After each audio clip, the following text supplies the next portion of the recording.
Hello everyone, welcome to EduChants.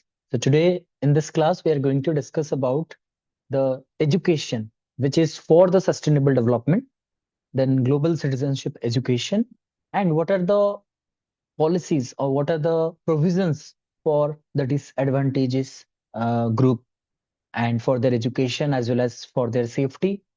तो इसी को आगे बढ़ाते हुए हम आज सोशियोलॉजी का जो पार्ट है इसी को कंप्लीट करने वाले हैं। तो जो भी डाउट्स रहेंगे वो आप लास्ट में पूछ सकते हो। So first of all let us discuss about education for sustainable development. Sustainable development होता क्या है बेसिकली? मतलब from very simple point of view, what is sustainability? Sustain मतलब आगे भी रहना, मतलब कि किसी चीज का उसका जो वजूद है, उसका जो इम्पोर्टेंस है, उसका जो एग्जिस्टेंस है वो आगे तक रहना, यानी कि जिसमें आप प्रेजेंट मतलब प्रेजेंट के नीड को भी फुलफिल कर सकते हो और इसमें फ्यूचर के नीड को फुलफिल करने लायक वो पॉसिबिलिटीज या फिर काबिलियत होनी चाहिए, यानी कि leave the present as well as plan for the future, that is sustainability. ठीक है, आजकल सब कुछ सस्टेनेबल हो गया है। सस्टेनेबल मतलब जो भी आप कर रहे हो, जो भी आपका प्रेजेंट एक्शन है, that will definitely satisfy your present needs, but it should also look for the future perspective. क्योंकि ऐसा ना हो कि आप प्रेजेंट को देख करके अपना फ्यूचर बर्बाद कर दे। अभी हाल फिलहाल में आप लोगों ने न्यूज में देखा होगा, लॉस एंजलिस में जो यूएसए में जो हुआ है, जो आग लगी है, ये सभी। और बीच में अमेजोन फॉरेस्ट में भी वैसे ही हुआ था। अभी जापान में न्यूज आ रहा है कि वहां पे भी भूकंप होने वाला है, कहीं पे लैंडस्लाइड हो रहा है, कहीं पे भूकंप आ रहा है, कहीं पे बाढ़ आ रही है, कहीं पे तूफान आ रहा है। तो ये सबका क्या ऐसा रीजन क्या है जिसकी वजह से at a point of time we are at the stake of time, कि हम ऐसे टाइम पे हैं जहाँ पे बहुत सारे calamities at the same time hit कर रहे हैं। और वैसे कोविड गया था, अभी फिर से कोई वायरस आने वाला है। इसका मतलब ये नहीं है कि हम लोग पैनिक करें, but we have to think of it. क्यों जो आज तक नहीं हुआ था वो अभी क्यों हो रहा है? इतना सब कुछ एक ही साथ क्यों हो रहा है? क्रॉप लॉस हो रहा है, फार्मर्स मर रहे हैं, क्रॉप डैमेज हो रहा है, एलिफेंट्स और टाइगर्स या फिर जो भी वाइल्ड लाइफ है वो सिक्योर नहीं है, human are not safe also, they are going in the hands of machine, machine उन्हें रिप्लेस कर रहा है। We are very much dependent on technology. तो इन सभी के बीच में डिजीजेस आ रहे हैं, उसके बीच में डेवलपमेंट तो छोड़िए, डेवलपमेंट की बात ही ना करें तो चलेगा, क्योंकि जो गरीब है वो और भी गरीब हो रहे हैं, जो अमीर है वो और भी अमीर हो रहे हैं। उनका लिस्ट पोस्ट में आ रहा है, लेकिन ये जो लिस्ट ऑफ फार्मर्स, वो सिर्फ और सिर्फ पेपर्स में आते हैं जी कि farmers are dying due to crop loss. इसका मतलब ये सभी को अगर देखेंगे तो एक चीज सामने आएगा कि हमारा जो सस्टेनेबल डेवलपमेंट है, इसका मतलब ये है we are just thinking about our present, not about our future. अगर हम ये करते, मतलब सोचते कि हमारा प्रेजेंट एक्शन हम पे कितना हावी हो सकता है, कितना इम्पैक्ट कर सकता है, then this thing would have never happened. इसका मतलब है ये सभी हमने ही किया है। अमेजन फॉरेस्ट का ले लीजिए, लॉस एंजलिस का ले लीजिए, लैंडस्लाइड ले लीजिए, भूकंप ले लीजिए, या फिर कोई भी प्रकार का जो हम वायरस की बात करते हैं, ये सब कुछ हमारा किया करा है। शायद आप नहीं करे हो ना मैं करा हूं, लेकिन ह्यूमन एक्टिविटी की वजह से हो रहा है, जिसको हम लोग यूजीसी में भी क्या पढ़ते हैं, anthropogenic activities. So anthropogenic activities those are due to human action. समझ में आ रहा है? इसका मतलब है ह्यूमन जो भी कर रहा है ना, वो बिना सोचे समझे, बिना कोई फ्यूचर सोचे समझे, बिना किसी दूसरे के मतलब दूसरों के क्या बीतेगा या फिर दूसरों पे क्या होगा, ये हम नहीं सोचते हैं, सिर्फ और सिर्फ हमारे बारे में सोचते हैं। सो ये मैं इसलिए समझाया क्योंकि सस्टेनेबल डेवलपमेंट, सस्टेनेबिलिटी हम सभी पढ़ते हैं, लेकिन समझता कोई नहीं है अच्छी तरीके से। सिर्फ डेफिनेशन याद करते हैं, sustainable means leave the present and plan for the future, बस ये याद रखते हैं। लेकिन एक्चुअल में वो कितना इंपॉर्टेंट है वो आपको अभी समझ में आ गया होगा, what is sustainable development. Now the purpose of sustainable development is to stabilise our economic, environmental and social need for our present need and for providing ample resource for future generation। मतलब कि हम हमारे सारे present need को fulfil करें, उसके साथ ही साथ फ्यूचर जनरेशन के लिए भी कुछ छोड़ के चले जाएं। मान लीजिए आपके पास 100 रुपीज है, तो आप प्रेजेंट में इसको खर्चे, मतलब जितना भी होगा वो आप इसको उड़ा दोगे, अपने फ्यूचर के लिए कुछ सेव ही नहीं करोगे, या फिर फ्यूचर जनरेशन के लिए कुछ छोड़ोगे ही नहीं। ठीक है, तो इसका मतलब ये हुआ कि you are only living in present and you are not at all worried about your future. ठीक है? According to UNESCO, education for sustainable development empowers learners to take informed decision. याद रखिएगा, to take informed decision and responsible action for environmental integrity, economic viability, and just a just society for present and future generation while respecting cultural diversity. यहाँ पे तीन चार चीजें important है। UNESCO कहता है, हमारा ये टॉपिक क्या है, एजुकेशन फॉर सस्टेनेबल डेवलपमेंट। मैंने समझा है सस्टेनेबल डेवलपमेंट क्या है। अब जो एजुकेशन सस्टेनेबल डेवलपमेंट सिखाएगा या फिर सस्टेनेबल डेवलपमेंट में हेल्प करेगा, उसको हम कहेंगे एजुकेशन फॉर सस्टेनेबल डेवलपमेंट। उसमें क्या होगा, यूनेस्को कह रहा है कि वहां पे हम बच्चों को, लर्नर्स कोई भी हो सकता है, लर्नर्स एडल्ट हो सकता है, चिल्ड्रन हो सकते हैं, ठीक है, हम क्या कर रहे हैं कि we are empowering them, we are teaching them or we are instructing them to take informed decision। मतलब कि मैंने अभी क्या कहा, हम जो भी काम करते हैं बिना सोचे समझे, सो आवर डिसीजन मेकिंग और our decisions are not correct. इसका मतलब है हम उन्हें सिखाएंगे, हम उन्हें ये बताएंगे how to take informed decision. कोई भी डिसीजन लेने से पहले हमें सस्टेनेबिलिटी के बारे में सोच लेना चाहिए, हमें दूसरों के बारे में भी सोचना चाहिए, क्योंकि this earth does not belong to you only, it belongs to all others. इसलिए जो भी हम डिसीजन लेंगे, we have to be very informed, we have to be very thinkful, thoughtful. Next is responsible action. We have to take responsible action for जो भी आप action ले रहे हो, क्योंकि आप जो भी करोगे इसका इम्पैक्ट सिर्फ आप ही नहीं भुगतोगे, इसके लिए सभी को भुगतना पड़ेगा। इसलिए you have to take responsible action for the environmental integration, economic viability and to create a society which will respect the cultural diversity of present as well as future generation. ठीक है, तो sustainable development is possible through sustainable quality education. Education अगर अच्छा रहेगा तो sustainability भी रहेगा।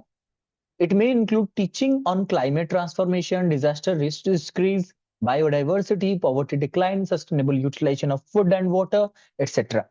तो हम लोग सस्टेनेबल डेवलपमेंट में ये समझते हैं कि अगर हमें सस्टेनेबिलिटी लाना है अपने डेवलपमेंट, मतलब देखिए सस्टेनेबिलिटी एक चीज है और सस्टेनेबल डेवलपमेंट एक चीज है। सस्टेनेबल डेवलपमेंट का मतलब है डेवलपमेंट ऐसा होना चाहिए जो प्रेजेंट और फ्यूचर को फुलफिल करा। ऐसा नहीं है कि डेवलपमेंट आज कर जाए लेकिन कल को क्या होगा नहीं पता, या फिर आज जो डेवलपमेंट है कल को वो फिर से, मतलब जितना ऊपर जाते हो उतना नीचे गिर जाओगे, तो फिर कोई फायदा नहीं है। सो डेवलपमेंट शुड बी सस्टेनेबल। ठीक है, प्रेजेंट का जो डेवलपमेंट है वो फ्यूचर में और भी आगे जाए। इसलिए हमें टीचिंग में क्या पढ़ाना पड़ेगा, क्लाइमेट ट्रांसफॉर्मेशन के बारे में, डिजास्टर रिस्क डिक्रीज के बारे में, बायोडाइवर्सिटी के बारे में, पॉवर्टी को कैसे डिक्लाइन करा जा सकता है, कैसे फूड और वाटर, क्योंकि आपको पता है कि सस्टेनेबल डेवलपमेंट गोल में एक गोल ये भी है, जीरो हंगर। मतलब आपको पता है बहुत सारे ऐसे इंसान हैं जो भूख के मारे मर रहे हैं। इवन इंडिया में भी ऐसे बहुत सारे लोग हैं जो उन्हें खाना नहीं मिलता, इसलिए वो स्टारवेशन से मर जाते हैं। और वाटर का स्कैर्सिटी कहाँ नहीं है, किस जगह पे नहीं है, हर जगह है, बस आप तक पहुंच जाता है क्योंकि आपके पास पैसे हैं, क्योंकि आपके पास रिसोर्सेस हैं, पहुंच जा रहा है, इसलिए आपको नहीं पता चल रहा है। But water scarcity is a major concern of the universe. तो ये पूरा का पूरा प्रॉब्लम है। तो फूड एंड वाटर को कैसे सस्टेनेबली हम लोग यूज कर सकते हैं, ये भी सस्टेनेबल डेवलपमेंट होता है। ठीक है, सस्टेनेबिलिटी समझ में आ गया? यस लिख दीजिए, बहुत दिनों के बाद मिल रहे हैं सभी। तो I hope it is understood to everyone. Sustainable education, education for sustainable develop, clear है सबको? Okay, so let us understand more deeper. तो यहाँ पे क्या है, what is the need for sustainable development. अभी फिर से बात आ रही है, क्योंकि देखिए हम जब मिलेनियम डेवलपमेंट गोल, एमडीजी और एसडीजी, राइट, सो मिलेनियम डेवलपमेंट गोल जब था उसके बाद आया सस्टेनेबल डेवलपमेंट गोल, वहीं पे इंट्रोड्यूस हुआ था ये वर्ड सस्टेनेबिलिटी, दो इट वाज प्रिवेलिंग, बट इसको उतना फोकस नहीं किया जाता था क्योंकि जब तक एसडीजी में नहीं आया था। तो ये सस्टेनेबल मिलेनियम डेवलपमेंट तो था ही, तो सस्टेनेबल डेवलपमेंट क्यों आया? क्योंकि आपको पता है कि अभी हमने क्या कहा, some of our actions having different reaction which are intolerable या फिर intolerant to human रेस और यू में से ह्यूमन सिविलाइजेशन। ठीक है, तो हमारे ऊपर ही वो सब कुछ हावी हो रहा है जो हम ही ने खुद किया है, यानी कि जो गड्ढा हमने खोदा है वहीं पे खुद गिर जाना। यही होता है। तो देखा गया बहुत सारी चीजों में, कुछ चीजें हम लोग ऐसे बना रहे हैं जो हमारे टेम्पोररी नीड को तो फुलफिल कर सकते हैं, लेकिन for a long future it is not working. इसीलिए तो हमें ये सस्टेनेबल डेवलपमेंट गोल बनाना पड़ा। अब सस्टेनेबल डेवलपमेंट का नीड क्या है? First is modern world and it's technology, industry and agriculture with other developmental activities are very much exploitive in natural world, with pollution enhancing and causing enormous damage to the environment. Basically environment, आप जो भी करते हो, देखिए, आप industry की बात कर लीजिए, आप टेक्नोलॉजी की बात कर लीजिए, इवन एग्रीकल्चर की बात करें, आप जिसमें भी डेवलपमेंट लाना चाहते हो, वहां पे एनवायरमेंट को आप कॉम्प्रोमाइज करते हो। कैसे? फॉर टेक्नोलॉजी, टेक्नोलॉजी के लिए आपने 5G 6G पता नहीं क्या क्या जी नेटवर्क लगा दिया। उसकी वजह से आपको पता है रेडिएशन के वजह से जो होता है, बर्ड्स का उड़ना और उनका जीवन बहुत ही डेंजरस बन जाता है। और जापान में तो आपको पता ही है कैसे 6G का जो करा गया था, एक एक्सपेरिमेंटेशन, ठीक है, एक मॉक करा गया था, एक डेमो करा गया था, जिसकी वजह से बहुत सारे जो पक्षी थे वो नीचे गिर गए, क्योंकि वो उड़ने लायक उन्हें क्या मिलता था, जो उन्हें सिग्नल मिलता था वो नहीं मिल पाया, जिसकी वजह से उन्हें रास्ता नहीं दिखता है और वो गिर गए। ये था एक टेक्नोलॉजी का adverse effect. Then is industry, industry के बारे में ना ही कहूं तो आपको पता है इंडस्ट्री के बारे में, इंडस्ट्री से क्या होता है। देन एग्रीकल्चर, एग्रीकल्चर आपको पता है हमारे यहाँ पे जो जमीन है वो उतना ज्यादा प्रोडक्टिव नहीं हो पाता है, 2-4 बार या फिर 5-6 बार अगर हम वहां पे खेती करते हैं। और वैसे भी बहुत सारे लैंड ऐसे हैं जो कि वहां पे अच्छे से क्रॉप्स नहीं होते हैं। तो इसको और भी ज्यादा अच्छा बनाने के लिए हम बहुत सारे, बिना कोई सोचे समझे, कोई भी पेस्टिसाइड, कोई भी फर्टिलाइजर हम लोग यूज करते हैं। फॉर दैट रीजन ऑल्सो वहां पे क्या होता है, एनवायरमेंटल इम्पैक्ट आता है। वैसे भी हमें ये भी पता है कि हम लोग जो मतलब स्लैश एंड बर्न वाला एग्रीकल्चरल वो वही जो पैटर्न फॉलो करते हैं, ठीक है, पेड़ काट देते हैं, इसके वजह से भी बहुत सारे इफेक्ट आते हैं। तो जो भी चीजें हम मॉडर्न वर्ल्ड में करते हैं, this has an effect on the environment, ठीक है। तो हमें क्या करना है, ये सस्टेनेबल डेवलपमेंट इसलिए कराना है क्योंकि टेक्नोलॉजी हो, इंडस्ट्री हो, एग्रीकल्चर हो, हमें तीनों चाहिए। ऐसा नहीं है कि ये नहीं चाहिए, ये चाहिए, लेकिन सस्टेनेबल वाला चाहिए, जो प्रेजेंट के नीड को फुलफिल करें without damaging the future environment और without damaging the future perspectives, ठीक है। Okay, next is emission of harmful gases from industrial vehicles have led to the increased carbon dioxide content in the atmosphere. आपने GHGs के बारे में पढ़ा होगा, green house gases, ठीक है। यहाँ पे जो देखा जाए 9 से 10 गैसेस होते हैं, लेकिन मेजर जो 6 GHGs होते हैं। तो वहां पे जो ये जो हार्मफुल गैसेस हैं, ये बेसिकली कहाँ से निकलते हैं? एक तो आता है इंडस्ट्रियल व्हीकल से, ठीक है, इंडस्ट्रियल व्हीकल मतलब जो इंडस्ट्रीज में लगे होते हैं व्हीकल्स, वहां से आते हैं। और सबसे इंपॉर्टेंट याद रखिए, हमारे घर में भी है, जैसे कि आप लोग रेफ्रिजरेटर चलाते हो, वहां से आते हैं कार्बन, जो आता है ना, इसको बोला जाता है क्लोरोफ्लोरोकार्बन, CFCs आते हैं, ठीक है। तो वैसे भी और भी बहुत सारे हैं, सल्फर डाइऑक्साइड वगैरह है, मीथेन है, ठीक है, ऐसे बहुत सारे हैं, परफ्लोरिक एसिड भी है। तो ऐसे बहुत सारे गैसेस हैं which are very harmful and which are emitted from our households, from industries and from vehicles also। जो आप लोग गाड़ी चलाते हो उसी से भी आते हैं। तो हमें क्या करना है, इसीलिए देखिएगा आप लोग कि यहाँ पे अभी इलेक्ट्रिक व्हीकल्स आ गए हैं, EVs आ गए हैं, धीरे धीरे CNGs आ गए, कंप्रेस्ड नेचुरल गैसेस आ गए हैं। तो it will be replacing the fuels, fossil fuel जिसको हम कहते हैं। तो वो ईंधन को ये रिप्लेस करेगा, जिसके वजह से जो एमिशन ऑफ गैसेस है वो घट जाएगा। अदरवाइज आपको पता है O3 वाला ओजोन लेयर पे भी इम्पैक्ट पड़ सकता है, उसके बाद स्किन कैंसर, उसके बाद पता नहीं क्या क्या हो सकता है, ठीक है। Next is effluents from industry and mining are contaminating water bodies and degrading the land. Effluents from industry मतलब इंडस्ट्रियल वेस्ट जो है, और माइनिंग से जो मतलब माइनिंग से जो भी, जैसे आप लोग पता है कि वहां पे जो डायनामाइट्स लगाए जाते हैं और वहां से जो ब्लास्ट किए जाते हैं, माइनिंग में बहुत सारे जो पानी जो है वो वाटर बॉडीज में मिलते हैं। तो वो बहुत ही ज्यादा कंटेमिनेटेड हो जाता है, गंदा हो जाता है, और लैंड डिग्रेडेशन होता है, यानी कि आपका जो लैंड है वो जो फर्टाइल नहीं रहता है, फर्टिलिटी उसका कम हो जाता है, और लैंड जो है वो डिग्रेड हो जाता है, जिसके वजह से भी बहुत सारे इम्पैक्ट आ रहे हैं। इसका मतलब आप इंडस्ट्री चलाओगे, आप माइनिंग भी करोगे, and for which you are compromising with the land as well as water bodies. मतलब आपको इंडस्ट्री और माइनिंग करना है, करिए, लेकिन without damaging water bodies and without degrading the land. इसी को कहते हैं सस्टेनेबल डेवलपमेंट। ठीक है, आपका इंडस्ट्री भी रहेगा और वाटर बॉडीज भी अपनी जगह पे रहेगा।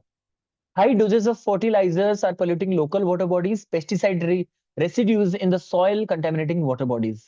Again वही बात, पेस्टिसाइड जो कीटनाशक हम डालते हैं, फर्टिलाइजर जो आप यूरिया वगैरह जो आप डालते हो ताकि हमारा जो फसल है वो अच्छा हो जाए और भी बेहतर बने, तो इसके वजह से जब मान लीजिए आप पानी वहां पे स्प्रे करते हो या फिर बारिश हो जाती है, वो सारा का सारा जो वेस्ट है, वो जो केमिकल्स होते हैं वो कहाँ पे जाएंगे? वाटर बॉडीज में जाएंगे। वाटर बॉडीज में जब जाएंगे मछली मर जाएंगे, वहां पे जितने सारे बायोडाइवर्सिटी के जितने सारे छोटे मोटे जीव होंगे वो मर जाएंगे, और उसी पानी को जब हम लोग यूज करेंगे तभी हमें भी बहुत सारी बीमारियां हो सकती हैं। Environmental degradation refers to the deterioration of a local ecosystem or the biosphere as a whole due to human being activity। जो मैंने कहा था anthropogenic activities, human being के वजह से environment में जितना सारा degradation हो रहा है, ecosystem यानी कि ecosystem मतलब जहां पे इंसान, पेड़ पौधे और बाकी जीव जो है वो सभी मिलके रहते हैं, उसको इकोसिस्टम कहा जाता है। सो इकोसिस्टम या तो बायोस्फीयर जो है ना वो खराब हो रहा है, नष्ट हो रहा है, बर्बाद हो रहा है। ठीक है, तो इसी को रोकने के लिए हमें सस्टेनेबल डेवलपमेंट चाहिए। और सस्टेनेबल डेवलपमेंट क्योंकि सभी लोगों को नहीं पता है, इसीलिए हम बच्चों को सिखाएंगे एजुकेशन के थ्रू, that is called as education for sustainable development. Then role of education क्या है, ये तो लाउड एंड क्लियर है, फिर भी आपको अभी तक मैंने बहुत सारा समझा दिया कि कैसे एजुकेशन एक इंपॉर्टेंट रोल प्ले करता है। क्योंकि कोई भी चीज ना नया जब आता है, कॉन्सेप्ट आता है, लोगों को नहीं पता है होता है, लोगों तक पहुंचाता कौन है? वो है education. So education for sustainability is the process for a life long learning that will create to a knowledgeable and participating society with innovative problem solving skills, a scientific, technical, social literacy, and a commitment to take accountable action that will help to ensure an environmentally sound, socially, economically in future for all। Education for sustainability मतलब हम, जैसे मैंने आपको समझाया sustainability क्या है, जब आप समझ जाओगे अपने स्टूडेंट्स को सिखाओगे, स्टूडेंट जब सिखा दोगे, वो स्कूल में जाएंगे, स्कूल में बच्चों को पढ़ाएंगे, बच्चे जब सीख जाएंगे वो अपने पेरेंट्स और अपने चारों तरफ सिखाएंगे, और जब सब सीख जाएंगे तो we will act for sustainability. तो एजुकेशन जो ये सस्टेनेबिलिटी सिखाया, ये सिर्फ एक ही एग्जाम के लिए सिखाया या जिंदगी के लिए? जिंदगी के लिए, यानी for life long learning, you will learn for the life. ठीक है, तो आप जिंदगी भर के लिए आपको पता चल गया सस्टेनेबल क्या है, हर चीज में आपको सस्टेनेबिलिटी ढूंढना है। तो इससे क्या होगा? वी विल क्रिएट और knowledgeable and participating society. Knowledge भी मिलेगा सोसाइटी मेंबर्स को, और society members will participate in the same activity with innovative problem solving skill. मतलब हमारे पास प्रॉब्लम था कि सर इंडस्ट्री भी चलाना है और वाटर बॉडीज को भी कंटेमिनेट नहीं करना है, इसके लिए क्या करना पड़ेगा? कोई तीसरा रास्ता निकालना पड़ेगा। कहा जाता है necessity is the mother of invention. जहां पे नेसेसिटी रहेगा वहां पे इनोवेशन होगा। तो हमारा नेसेसिटी क्या है सर? ऐसे तो इंडस्ट्री बंद नहीं कर सकते हैं, और ऐसे वाटर बॉडीज को भी कंटेमिनेशन होने से रोकना है, यानी कि हमें पानी भी चाहिए और इंडस्ट्री भी चाहिए। तो दोनों को सॉल्व करने के लिए हमें एक इनोवेशन लाना पड़ेगा। किसमें? कोई प्रॉब्लम, इस प्रॉब्लम को सॉल्व करना पड़ेगा। इसलिए we will come up with some innovation through problem solving. Then it should be scientific, technical, social literacy, इन सभी मतलब ये सभी डेवलप हो जाएंगे अपने सोसाइटी के अंदर। And we will be committed and accountable for every action. मतलब कि हम जो भी एक्शन लेंगे, पेड़ काटने से पहले, आग लगाने से पहले, या फिर कोई भी जो एनवायरनमेंट को डिग्रेड कर सकता है, कोई भी काम करने से पहले हमें अकाउंटेबल फील करना है कि yes, if I am doing wrong then I should be accountable to the public. ठीक है, मैं जो भी कर रहा हूं इसका इंपैक्ट सभी के ऊपर पड़ता है। अगर मेरे वजह से किसी की भी जान गई या फिर किसी को भी कोई तकलीफ हुआ, तो फिर I will be accountable for that. So we should be accountable for our action, then it will ensure environmentally sound, socially, economically future for all. इससे क्या होगा? अगर इतना हम सोचेंगे, इतना सोच समझ के काम करेंगे, then we will have an environment which is sound socially, economically. ठीक है, next is the goal of education are to promote awareness of the interdependence of natural, socio-economic and political system at local, national and global level to encourage analytical reflection and decision making। Education का फिर goal क्या हो गया? To promote awareness. मतलब education करता क्या है? यहाँ पे सस्टेनेबल डेवलपमेंट तो हमारा गोल हो गया, एजुकेशन क्या करता है? अवेयर कराता है, लोगों को समझाता है। सस्टेनेबल डेवलपमेंट ऐसा कोई मतलब सस्टेनेबल डेवलपमेंट कोई गोलगप्पा थोड़ी है जो आप दुकान लगाओगे, लोग आपके पास आएंगे, खाएंगे और जाएंगे, नहीं है ना। तो ये लोगों के पास आपको पहुंचाना है, कैसे पहुंचाओगे, ये क्या चीज है जो आप लोगों की तक पहुंचाओगे। इसीलिए the education is the best medium, education is the greatest weapon to change the entire world. इसलिए आप एजुकेशन के थ्रू लोगों को अवेयर कराओगे, पहले तो उन्हें बताओगे कि यह चीज क्या है, इसका इंपॉर्टेंस क्या है, और हम क्यों डिपेंड करते हैं हमारे नेचर पे, how it is interdependent on natural, socio economic as well as political system, not only at the local level but also national and global level. ठीक है, इससे हम रिफ्लेक्ट भी कर सकते हैं हमें क्या करना है और डिसीजन भी ले सकते हैं। Education for sustainable development is a vision of education to make a balance between human and economic security with cultural traditions and respect for Earth's natural resources। तो एजुकेशन फॉर सस्टेनेबल डेवलपमेंट एक vision है education का, ये हमारा एक लक्ष्य है, ठीक है, कि हम कैसे एक बैलेंस क्रिएट कर सकते हैं ह्यूमंस के बीच और इकोनॉमिक सिक्योरिटी के बीच। इसमें हम लोग कल्चरल ट्रेडिशन को भी देखेंगे और हमारे जितने सारे नेचुरल रिसोर्सेस है, बेसिकली एनवायरनमेंट, एनवायरनमेंट को बिना कोई खेद पहुंचाए, बिना कोई नुकसान पहुंचाए, हम हमारे economic security as well as cultural tradition को भी बचाएंगे और ह्यूमन का जो नीड है उसको भी फुलफिल करेंगे। It also means to provide quality education so as to fulfil the need of a person to survive in the society. तो हम यहाँ पे क्वालिटी ऑफ एजुकेशन की भी बात कर रहे हैं। That means we have the freedom to utilize the resources available in the society but without damaging the resources, क्योंकि हमारे पास इसलिए कहा गया था कि there are enough resources in India to fulfill everyone's need but no one's greed। अगर आपको need fulfil करना है तो इंडिया में बहुत सारे रिसोर्सेस अवेलेबल है, लेकिन ग्रीड फुलफिल करने के लिए उतना रिसोर्स हमारे पास नहीं है, और कितना भी रिसोर्सेस होना क्यों हमारे पास, हम कभी किसी का ग्रीड फुलफिल नहीं कर सकते हैं। ठीक है, नेक्स्ट इज देखिएगा यहाँ पे what are the strategies। So there are many strategies through which we can look for sustainable development। यानी कि एजुकेशन में क्या स्ट्रेटजीज हैं जिसके चलते या फिर जिसको यूज करके हम लोग सस्टेनेबल डेवलपमेंट करा सकते हैं। First is vision building and advocacy. सबसे पहले हमें गोल सेट करना पड़ेगा। विदाउट एनी गोल, जैसे पता है ना कि आपको जाना कहाँ है आपको नहीं पता, तो फिर आप ऐसे गोल गोल घूमते ही रहोगे कि कहाँ जाना है मुझे, कहाँ जाना है। ठीक है, तो जब आपको पता चले कि मुझे कहाँ जाना है, फिर आप सीधा जाओगे या घूम के जाओगे, कैसे जाओगे, you will decide. But first of all you have to finalise your vision. सबसे पहले आपको क्या करना है, आपको देखना है कि आपका विजन क्या है, हमारा लक्ष्य क्या है। Then you have to advocate the vision, यानी कि उसके accordingly you have to plan. ठीक है, एडवोकेट करना यानी प्लान करना। पहले आप गोल सेट करो, गोल के अकॉर्डिंगली आप पहले प्लान करो। Next is consultation and ownership. ठीक है, कंसल्ट किससे करोगे, देखिए एजुकेशन तो सब कुछ करता नहीं है, क्योंकि एजुकेशन तो अवेयर कराएगा ना, किसके बारे में कराएगा, एनवायरमेंट के बारे में, इंडस्ट्रियल पोल्यूशन के बारे में, जो भी। तो you have to consult with the experts, जैसे कि एनवायरमेंटल एक्सपर्ट्स हो गए, ठीक है, वैसे इंडस्ट्रियल एक्सपर्ट्स हो गए कि क्या सोल्यूशन हो सकता है, कैसे हम लोग इससे रोक सकते हैं। ठीक है, देन ओनरशिप, यानी कि you have to own that, क्योंकि जो भी आप कर रहे हो you will be responsible for that. Next is partnership and network. Again consult कर दिया, अगर आप खुद नहीं कर सकते, आपको लगता है कि you will need some help, जैसे कि फॉर एग्जांपल अभी हम लोग एनवायरमेंट के बारे में अगर कोई चीज लोगों को समझाना चाहते हैं, अवेयर कराना चाहते हैं, you may take the help of some NGOs, जो लोग एनवायरमेंट के लिए काम करते हैं, जो लोग ट्रीज बचाने के लिए काम कर रहे हैं, जैसे पेटा एक ऑर्गेनाइजेशन है। ठीक है, उनके साथ आप लोग पार्टनरशिप कर सकते हो। You have to spread a network through which you will work for it. ठीक है, next is capacity building and training. अब आते हैं मुद्दे की बात, मतलब सस्टेनेबल डेवलपमेंट हम बात कर रहे हैं, लेकिन आप जब सस्टेनेबल डेवलपमेंट पढ़ाओगे थ्रू एजुकेशन, एजुकेशन के थ्रू आप सस्टेनेबल डेवलपमेंट पढ़ाओगे, जो पढ़ाएंगे उनके पास वो काबिलियत होना चाहिए। So you have to build the capacity of the teachers, of the participants through some training। So capacity building training होना चाहिए सस्टेनेबल डेवलपमेंट के ऊपर।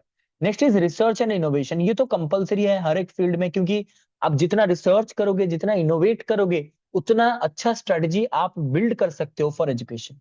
Next is use of ICT. ICT की यूज से तो कोई भी चीज पे चार चांद लग जाता है, so you have to use ICT. Next is monitoring and evaluation. एक चीज जो मैं हमेशा कहता हूँ, कोई भी स्कीम हो, इंडिया में हो चाहे कहीं पे भी हो, कोई भी चीज अगर सही चल रहा है या सही नहीं चल रहा है, वो सिर्फ और सिर्फ इसी चीज की वजह से, याद रखिएगा। बहुत सारे स्कीम्स जो है ना, इंडिया के बहुत सारे एजुकेशनल स्कीम हो गया, जो भी स्कीम्स, ये सब फेल क्यों करते हैं? आप देखिएगा, एक ही चीज के लिए, मॉनिटरिंग एंड इवैल्यूएशन। देखिए, इंप्लीमेंट आपने पॉलिसी बना लिया, वो इंप्लीमेंट हो गया, लेकिन आप अगर देखोगे नहीं कि कैसे हो रहा है, ठीक से हो रहा है कि नहीं हो रहा है, सब अपना अपना काम सही से कर रहे हैं कि नहीं कर रहे हैं, अगर आप नहीं देखोगे तो वैसे का वैसा रह जाएगा, कोई भी चीज बदलेगा नहीं। अगर आप उसको मॉनिटर करोगे, आप देखिएगा, अगर आप स्कूल कॉलेज में अभी पोस्टेड हो या फिर घर के आसपास है या फिर कुछ आइडिया है इसके बारे में, कोई भी कॉलेज में अगर नैक का इंस्पेक्शन आता है तो कॉलेज को पूरा अच्छे से बना दिया जाता है, पूरा कलर हो जाता है, सब कुछ ला के रख दिया जाता है। क्यों? क्योंकि इंस्पेक्शन के लिए, मॉनिटरिंग के लिए आ रहे हैं, तो सब कुछ सही कर लो। स्कूल में भी वैसा ही है, मॉनिटरिंग के लिए डीओ आ रहे हैं तो सब कुछ सही कर लो। ठीक है, सब कुछ पूरा सुंदर लगेगा, सब कुछ अपने जगह पे, सब अपना काम कंप्लीट कर देते हैं। क्यों? क्योंकि मॉनिटरिंग होने वाला है, इंस्पेक्शन होने वाला है, सब कुछ सही कर देंगे तो कोई प्रॉब्लम नहीं होगा। तो मान लीजिए अगर ये मॉनिटरिंग हर साल होगा तो हम बहुत सुधर जाएंगे, इजंट इट? तो इसका मतलब नहीं हो रहा है इसलिए सब कुछ बिगड़ रहा है, होता तो कभी नहीं बिगड़ता। ठीक है, तो these are the strategies of education for sustainable development. Next is global citizenship education. This is very simple, कि हम जो सिटीजन है, हम तो इंडिया के सिटीजन है ही, लेकिन क्या हम ग्लोबल सिटीजन नहीं है? मतलब हो सकता है आप कहोगे सर मेरे पास सिटीजनशिप कार्ड नहीं है, आईडी कार्ड नहीं है, but we belong to the globe. So whatever we are doing, we are responsible to the globe, and whatever we are doing it is having an adverse effect on the globe. तो जो भी हम कर रहे हैं वो globe पे भी इम्पैक्ट डाल रहा है, नहीं? सो ग्लोबल सिटीजनशिप एजुकेशन क्या होता है? सिटीजन तो समझ में आ गया। ग्लोबल सिटीजन मतलब, ग्लोबल सिटीजन हम किसको कहेंगे? जो अमेरिका में है उसको कहेंगे, या जो इंडिया में है उसको कहेंगे, जो अफ्रीका में है उसको कहेंगे, या ऑस्ट्रेलिया में? सभी ग्लोबल सिटीजन है, क्योंकि we belong to the same globe. ये सबके लिए होता है, अगर हम कुछ भी करते हैं it will impact the globe, and globe में जो भी होता है we are also impacted through it. So वही ग्लोबल सिटीजनशिप जो आइडिया है, जो मुद्दा है, जो टॉपिक है, या फिर जो the story behind it, global citizen, मतलब वी आर ग्लोबल सिटीजन, ये जो सोच है उसी को लोगों को बताना, मतलब सिर्फ विद्यार्थियों को बताना ही होता है ग्लोबल सिटीजनशिप एजुकेशन। यानी you have to teach your students, your learners to become global citizen, और to feel that they are also the citizens of the globe. इसी को समझाने को हम लोग कहते हैं global citizenship education. It is a movement towards spreading good citizenship through education. Education के थ्रू हम दुनिया को, ग्लोब को अच्छे सिटीजन बना के दे रहे हैं। It refers to a sense of belonging to a broader community. समझ रहे हो? We are not belonging to Indian community, Odia community, Hindi community, और you know whatever community you are belonging to. हम लोग ये नहीं सोच रहे हम किस छोटे से ग्रुप को बिलोंग करते हैं, but we have to feel for the broad community. Broad community means the community which is called global citizenship or global citizen, global community. We belong to the global community and common humanity, promoting a global gaze that links the local to the global and the national to the international. हम local नहीं सोचेंगे, हम global सोचेंगे। हम national के बारे में नहीं सोचेंगे, हम इंटरनेशनल के बारे में भी सोचेंगे। So global citizenship education highlight the essential functions of education related to the formation of citizenship. ये क्या हाईलाइट करता है? What are the essential functions of education related to the formation of citizenship. आपने बचपन में पढ़ा होगा कि जब हम कोई अच्छे नागरिक बनाना चाहते हैं तो उसमें क्या क्वालिटीज हम देखना चाहते हैं, वही चीजें जीसी में होता है। यानी कि एक अच्छे सिटीजन के लिए या फिर एक अच्छे सिटीजन बनाने के लिए एजुकेशन क्या क्या कर सकता है, that is called as global citizenship education. It is directly related to the civic, social, political socialization function of education, ultimately to the contribution of education in preparing children and young people to deal with the challenges of today's increasingly interconnected and interdependent world। ये UNESCO 2014 में कहा गया। सो global citizenship education में हम लोग क्या पढ़ाएंगे बच्चे को, एजुकेशन क्या देंगे related to the civic, social, मतलब हम सोसाइटी में लॉफुली, पॉलिटिकली कैसे, मतलब सभी चीजों को बैलेंस करके आगे बढ़ सकते हैं। What are the contributions of education in preparing young people. मतलब एजुकेशन क्या करेगा, जैसे जो सिटीजन है, जो यंग पीपल है, जो बच्चे हैं, वो कल के प्रॉब्लम्स को फेस कर सकते हैं, क्योंकि it is all interconnected and interdependent. हमारा एक भी प्रॉब्लम है ना, तो वो इंटरकनेक्टेड होता है, एक भी सोल्यूशन होता है that is also interconnected, interdependent. So it includes, हम बच्चे को क्या पढ़ाएंगे ग्लोबल सिटीजनशिप में, एजुकेशन में ह्यूमन राइट्स के बारे में पढ़ाएंगे, जेंडर इक्वालिटी के बारे में पढ़ाएंगे, कल्चरल इक्वालिटी के बारे में पढ़ाएंगे, पीस, नॉन वायलेंस, ये सब के चीजों के बारे में हम लोग पढ़ाएंगे। Clear? Then aims of global citizenship education according to UNESCO, UNESCO के द्वारा ये सारे पॉइंट्स कहा गया है जो कि ग्लोबल सिटीजनशिप एजुकेशन के एम्स है। तो ग्लोबल सिटीजनशिप देने का, एजुकेशन देने का क्या एम है? First is to encourage learners to analyse real life issues critically and identify possible solution creatively and innovatively. मतलब हम लर्नर्स को एनकरेज करेंगे ताकि वो डेली लाइफ में जो सारे प्रॉब्लम देख रहे हैं, एनवायरमेंटल हो सकता है, इकोनॉमिकल हो सकता है, पॉलिटिकल हो सकता है, related to the safety of individual हो सकता है, तो हर चीज के लिए आप एनालाइज करो और उसी प्रॉब्लम को टिक फॉर दैट, कि आपने जो भी इश्यूज देखे हैं उसको एक प्रॉब्लम देख लीजिए, प्रॉब्लम मान लीजिए, उसी प्रॉब्लम को मानते हुए आप उसका एक क्रिएटिव इनोवेटिव सोल्यूशन लाइए। जैसे कि फॉर एग्जांपल अभी हम अगर बात करें सस्टेनेबल डेवलपमेंट की, तो वो भी एक प्रॉब्लम है, सस्टेनेबल डेवलपमेंट एक प्रॉब्लम है, क्योंकि सस्टेनेबल डेवलपमेंट प्रैक्टिकली कर पाना बहुत ही ज्यादा डिफिकल्ट होता है। So we have to think creatively and innovatively and we have to find a way for it. So इसी को हम लोग कहते हैं ग्लोबल सिटीजनशिप एजुकेशन। क्योंकि जो सोच रहा है, जो इंसान सोच रहा है, जिस बच्चे को हमने कहा कि आप सोचो एक बार प्रॉब्लम का सोल्यूशन, वो कौन है, वो क्यों सोच रहा है? They belong to the same community, global community, और वो अपने कम्युनिटी के बारे में सोल्यूशन सोच रहा है। ठीक है? Next, to support learners to revisit assumption, worldviews, and power relation in mainstream discourses and consider people or groups those are systematically underrepresented or marginalized। यहाँ पे जो लर्नर्स होते हैं उनका ऑलरेडी कोई ना कोई होता है ना, प्रीवियस नॉलेज जैसा होता है, प्रीवियस अजम्पशंस होते हैं, तो उनको रिविजिट करना है, क्या वो सोच रहे थे, अब उसको कैसे अपडेट करना है। मतलब कभी कभी हम ये गलत चीजें सोचते रहते हैं और बाद में पता चलता है कि अच्छा मैंने तो गलत ही सोच लिया था। ठीक है? तो हमें उनका नजरिया चेंज करना है। ठीक है? और बेसिकली हमें क्या करना है, हमें उन पे फोकस करना चाहिए जो लोग under represented, marginalised, disadvantaged group होते हैं, एसीज, एसटीज, वुमेन, पीडब्ल्यूडीज एटसेट्रा। ठीक है? To focus on engagement in individual and collective action to bring about desired changes. तो हम कोशिश ये करेंगे कि कैसे इंडिविजुअल, हमें इंडिविजुअल पे फोकस करना है, क्योंकि they should be engaged in some activities. Global citizenship कहता है कि हर एक इंसान मतलब एक्टिव सिटीजन बने और एक्टिवली हर चीज पे पार्टिसिपेट करे। So they have to be engaged. ठीक है? तो आप सभी एंगेज रहोगे, लेकिन you have to act collectively. ठीक है? मतलब कि अपना, आप अपना काम करोगे, मैं अपना काम करूंगा, और जो लोग अपना अपना खुद का काम करेंगे, but we will work for the common goal. हमारे पास एक ही गोल होना चाहिए सभी का, वो सेम गोल होना चाहिए जिस गोल पे हम लोग काम करेंगे। सो कलेक्टिव एक्शन होना चाहिए। Next, to involve multiple stakeholders, including those outside the learning environment, in the community and in the wider society। तो हम लोग क्या करेंगे, कोशिश ये रहेगी कि हम लोग मल्टीपल स्टेक होल्डर्स को इंक्लूड करें। ठीक है? मतलब कि जिसके लिए हम काम कर रहे हैं, फॉर एग्जाम्पल स्टेक होल्डर्स मतलब स्टूडेंट्स हो सकते हैं, टीचर्स हो सकते हैं, पेरेंट्स हो सकते हैं, those are the stakeholders. ठीक है? हमें इन्वॉल्व करना चाहिए, और लर्निंग एनवायरनमेंट के बाहर से भी इंक्लूड कर सकते हैं, एजुकेशनिस्ट हो गए, एक्सपर्ट्स हो गए, अदर फील्ड के जो भी एक्सपर्ट्स हैं उनको भी, कम्युनिटी मेंबर्स को भी यहाँ पे इंक्लूड कर सकते हैं। Then to make learning a life long process. इससे क्या होगा, हम चाहते हैं कि लर्निंग लाइफ लॉन्ग हो। Acquaint people to recognise and appreciate diversity, diversity को जाने और उसको अप्रिशिएट करें, ये सब एम्स है।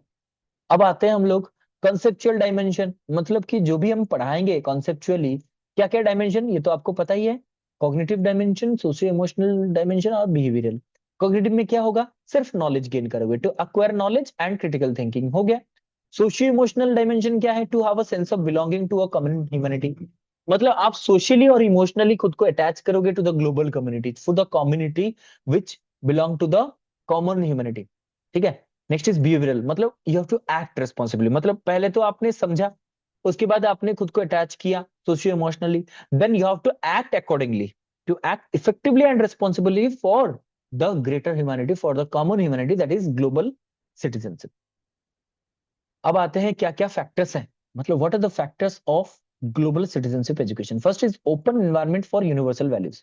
एनवायरनमेंट ऐसा हो जहाँ पे यूनिवर्सल वैल्यूज चल सके। नेक्स्ट इज ट्रांसफॉर्मेटिव पेडागोजी, हमें पेडागोजी को चेंज करना है, ट्रांसफॉर्म करना है according to the global scenario.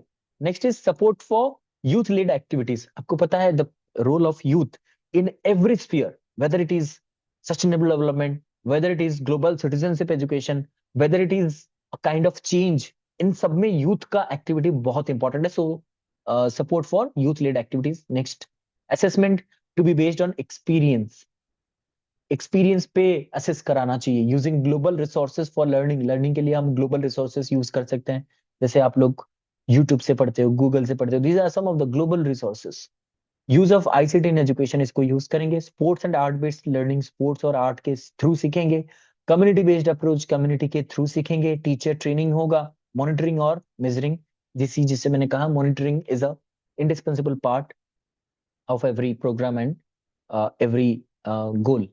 Next is education of the disadvantage section of the society. Disadvantage कौन कौन है, मैंने कहा था कि एसीज, एसटीज, उसके साथ ही साथ वुमेन होते हैं, अंडर प्रिविलेज्ड होते हैं, पर्सन विद डिसेबिलिटीज, वो भी disadvantage section of the society में जाते हैं। तो इनके लिए क्या प्रोविजन है?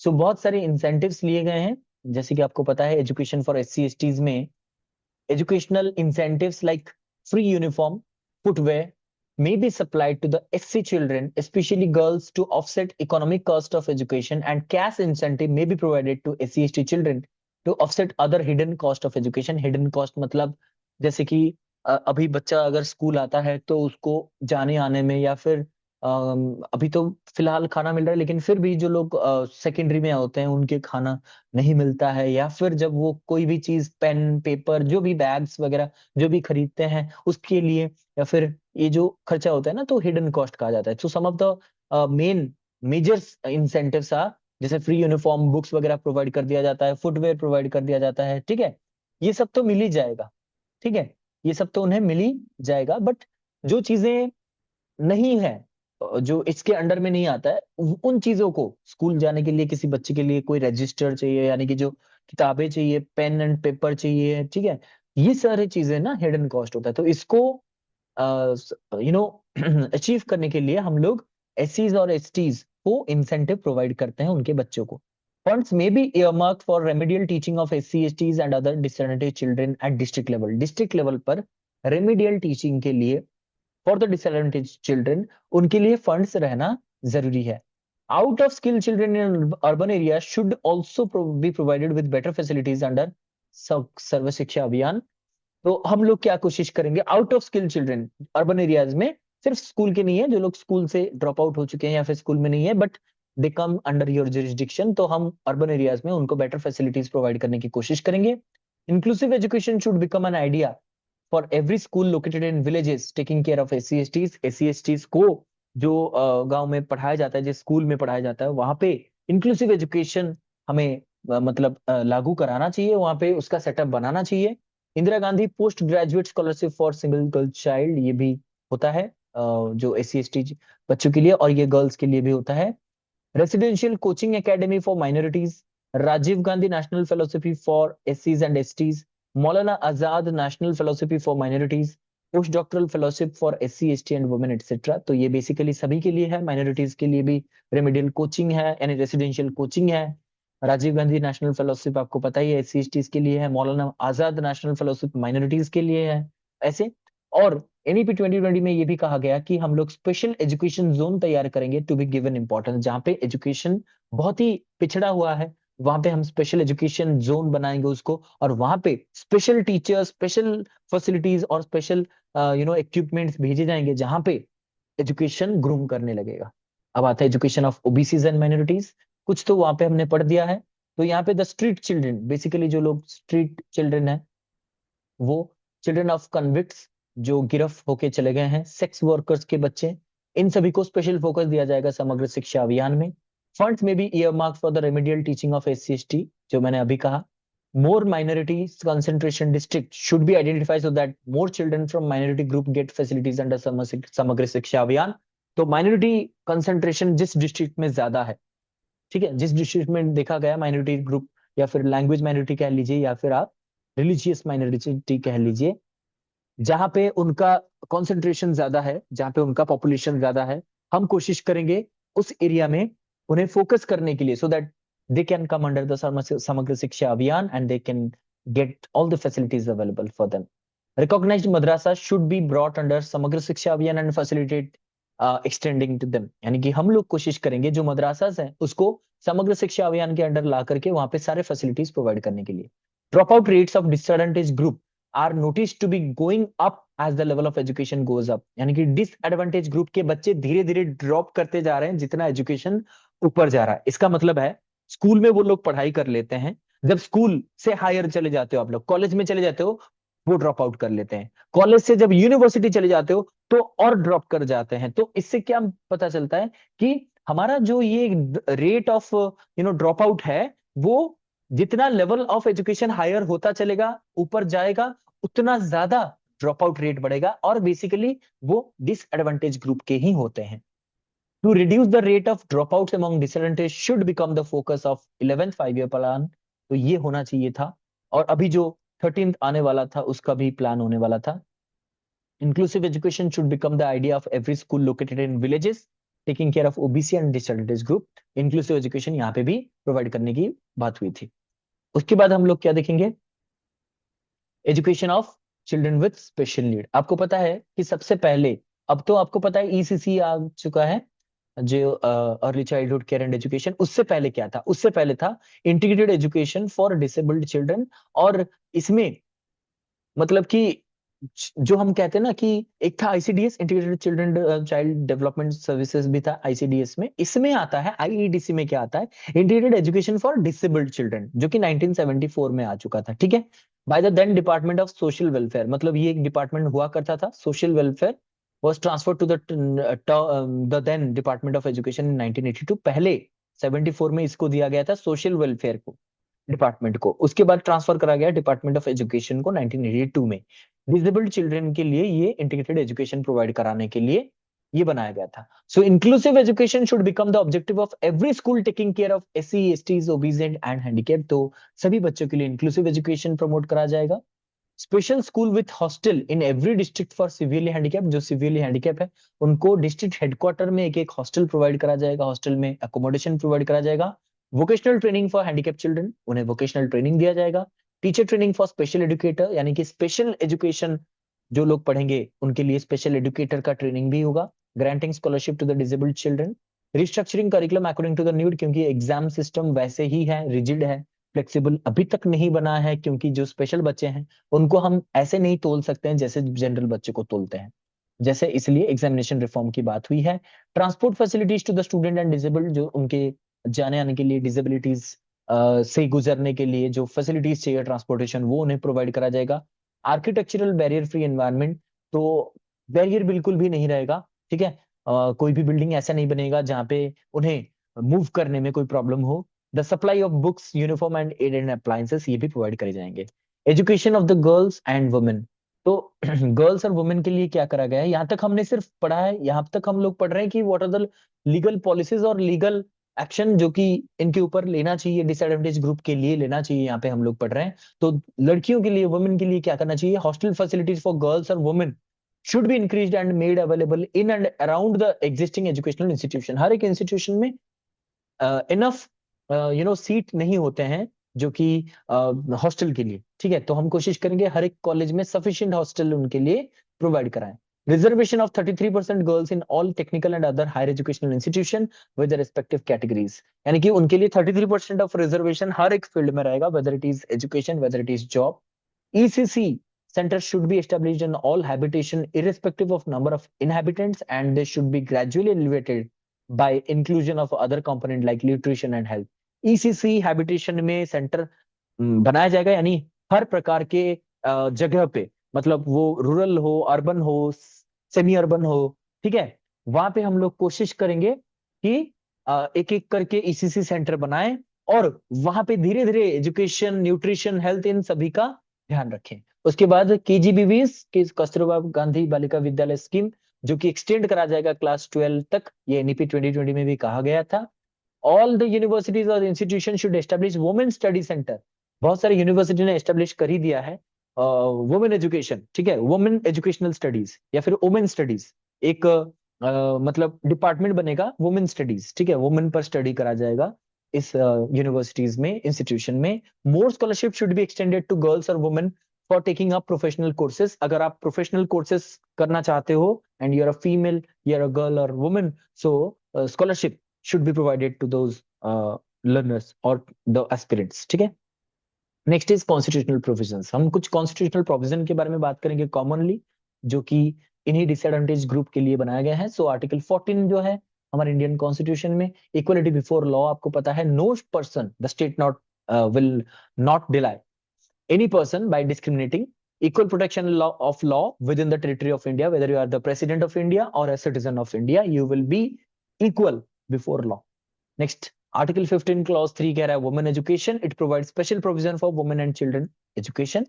Article 16 equality of opportunity for employment, यानी कि employment के क्षेत्र में अगर वो employment, अगर वो appointment या फिर employment अगर किसी भी ऑफिस ऑफ द स्टेट में, यानी कि गवर्नमेंट ऑफिस में, गवर्नमेंट एम्प्लॉयमेंट में आपको इक्वलिटी मिलेगा, डिस्क्रिमिनेशन नहीं होगा। यहाँ पे गवर्नमेंट अंडर द स्टेट इसलिए कहा गया है क्योंकि आप प्राइवेट सेक्टर में जाओगे और बोलोगे कि मुझे इक्वालिटी दो, तो वहां पे गवर्नमेंट इंटरफियर नहीं करेगा। जो गवर्नमेंटल अपॉइंटमेंट होता है वहां पे इक्वलिटी रहता है। Article 24 prohibition of employment of children in factories and hazardous places. 14 साल की उम्र के नीचे के बच्चे, मतलब नॉट लेस देन 14 ईयर्स, जो भी लेस देन 14 ईयर्स रहेंगे वो किसी भी माइंस पे काम नहीं करेंगे, किसी भी हाजरियस प्लेस पे काम नहीं करेंगे जहां पे रेडिएशन वगैरह होता है या फिर हाजरियस है, वहां पे काम नहीं कर सकते हैं। आर्टिकल 26 कह रहा है state can not compel any child to be present in any religious ceremony. किसी भी रिलीजियस धार्मिक सेरेमनी में स्कूल या फिर कॉलेज में प्रेजेंट रहने के लिए कंपल्सन नहीं कर सकता है। आर्टिकल 28 कह रहा है state can not arrange any religious education, state कभी रिलीजियस एजुकेशन प्रोवाइड नहीं करा सकता है। आर्टिकल 29 क्लॉज 3 कह रहा है कि equal right to admission in educational institution, किसी भी एजुकेशनल इंस्टीट्यूट में आप अगर एडमिशन लेना चाहते हो, right to admission in any state और स्टेट एडेड और self financed educational institution on the basis of any discrimination like caste, colour, race. Caste, colour, race के आधार पर किसी को भी एडमिशन में रोका नहीं जा सकता है if the institution is by the state और स्टेट एडेड और सेल्फ फाइनेंस्ड, ठीक है। कुछ स्पेशल प्रोविजन है माइनॉरिटीज के लिए।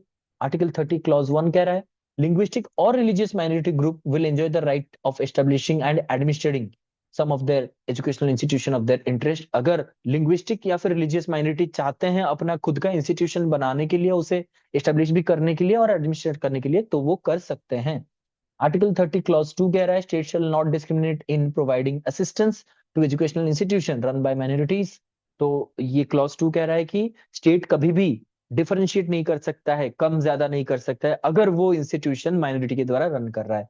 आर्टिकल 46 कह रहा है special provision for education of children of weaker sections, एससीज एंड एसटीज। तो स्टेट क्या करेगा, स्पेशल केयर देगा इकोनॉमिक वीकर सेक्शन को पढ़ाने के लिए। और उसके बाद आता है आर्टिकल जो मैंने कहा 15, 17, 46, ये सारे वीकर सेक्शन के लिए काम करते हैं। उसके बाद आर्टिकल 41 में क्या आता है, ये कह रहा है all citizen have equal right to education. 45 आपको पता है ईसीसी ही। आर्टिकल 21 क्लॉज ए कह रहा है 86 अमेंडमेंट एक्ट 2002 में आरटी आया था, फ्री एंड कंपलसरी एजुकेशन, आरसीएफसी भी कहा जाता है। नेक्स्ट आर्टिकल 17 में कह रहा है एबोलिशन ऑफ अनटचेबिलिटी, जो जो छूत अछूत की बात होती है उसको एबोलिश करने के लिए। आर्टिकल 337 कह रहा है special provision for the education of Anglo Indian community. अभी प्रवासी भारतीय हुआ था, आपको पता है, वही प्रवासी भारतीय जो है ना वो एंग्लो इंडियन होते हैं, अगर वो पढ़ना चाहते हैं तो इसमें स्पेशल प्रोविजन होता है। आर्टिकल 344 क्लॉज 1 कह रहा है education of language of national importance, जो 22 शेड्यूल्ड लैंग्वेज है उसको नेशनल इंपॉर्टेंस बना के उसी पे एजुकेशन प्रोवाइड करना। और आर्टिकल 350 क्लॉज ए कह रहा है facilities for instruction in mother tongue at primary stage, primary stage में मदर टंग में बच्चों को पढ़ाया जाएगा, ठीक है। So that is all, let us move to the MCQs. So first question is, which of the following statement does not indicate sustainable development? Looking forward for the future impact only, looking for present need only, looking for present as well as future need and impacts, both A and B. चलिए answer करते चले।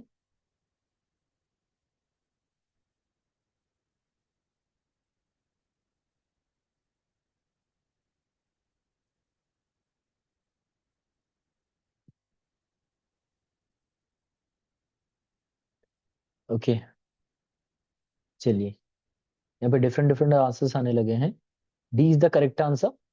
देखिए sustainable development नहीं है पूछा था, does not indicate, ठीक है। तो जहां पे ओनली लिखा है, कैसे पढ़ना है क्वेश्चन, मैंने कहा था इसको मार्क कीजिए, नॉट लिखा है। यहाँ पे ओनली लिखा है, फ्यूचर ओनली, प्रेजेंट ओनली। सिर्फ प्रेजेंट सोचना, सिर्फ फ्यूचर सोचना नहीं होता है, इसीलिए looking for present as well as future need an impact. तो ये हो गया राइट आंसर, मतलब कि ये होगा सही। यहाँ पे क्या पूछा जा रहा है, ये सस्टेनेबल डेवलपमेंट है सी वाला, वो पूछा जा रहा है नॉट इंडिकेट, ये सस्टेनेबल डेवलपमेंट नहीं है। तो बाकी ये दोनों नहीं है, इसलिए D is the correct answer, ठीक है। Question number 2, article 16 deals with, article 16 में क्या लिखा गया है? Equality of opportunity for employment, right to education, mother tongue to be used at primary stage of education, education of backward class. Very good Sangeeta, Jeeta, Gayatri, बहुत अच्छे। बाकी सभी भी आंसर कीजिए। Very good Sushri, very good Suchismita.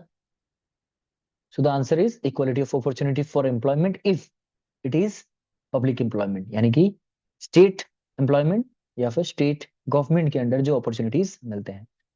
Now question number 3, KGBV is now extended up to class, KGBV Kasturba Gandhi Balika Vidyalaya जो अभी NEP 2020 के अनुसार कहां तक एक्सटेंड कर दिया गया है? Class 10, class 12, class 11, none of the above.